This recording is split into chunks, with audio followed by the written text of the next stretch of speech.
Okay, maybe the quickest video that I've done yet.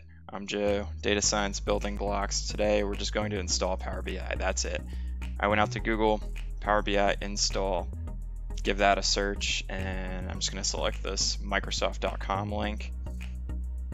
See where this takes us to the download center here, and this is the screen you want to see. If you see select language, go ahead and select your language. I'm on English.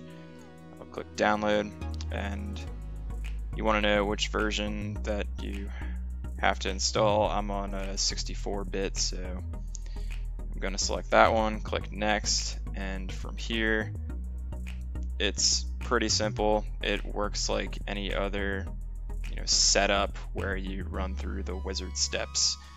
And once that's done, I'm just going to kill this right now. It's again self-explanatory. Just use all of your defaults. Once it's done, click to add a shortcut. So I have this Power BI desktop here. You can open up the application and it will bring you to a screen, something that looks like this.